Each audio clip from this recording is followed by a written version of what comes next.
What if I told you that the world could soon be on track to limit global heating to 1? 5C, thanks to the staggering growth of renewable energy and green investments. Welcome to Hear the Web by Tom and Lily, your gateway to the world's buzzing online discussions, articles and debates. That sounds incredibly promising, Tom.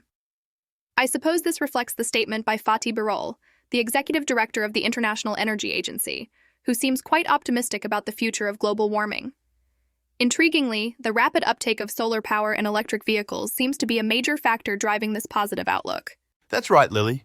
To put it in perspective, there's been a whopping 40% increase in clean energy investments in the last 2 years. Talk about a green dream come true. However, there's a catch. And what would that be, Tom?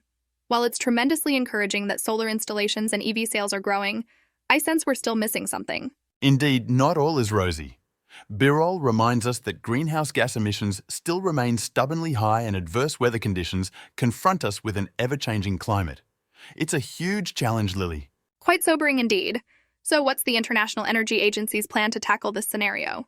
The IEA proposes that developed countries, like the UK, should bring forward their net zero targets by several years. Interestingly, countries like Austria and Iceland are already ahead with targets as early as 2040, while countries such as India have set their sights further to the horizon in 2070.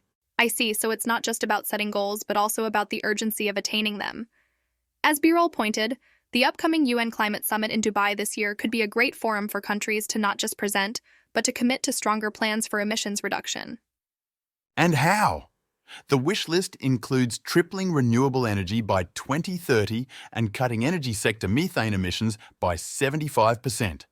And all this could be achieved almost free of cost by simply plugging oil and gas leaks. Amazing, isn't it, Lily?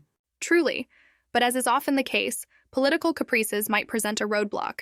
The geopolitical tensions, chiefly over Ukraine and between the US and China, could pose challenges. And not to forget, Birol emphasizes, to reduce fossil emissions, it is crucial to lower the demand for fossil fuels, a golden rule to meeting climate goals. That makes sense, Tom. Curbing the use of fossil fuels while incrementing the use of clean energy sources seems to be a balanced approach. It's important to remember, though, that developed economies bear a special responsibility in this fight against climate change. Precisely, Lily.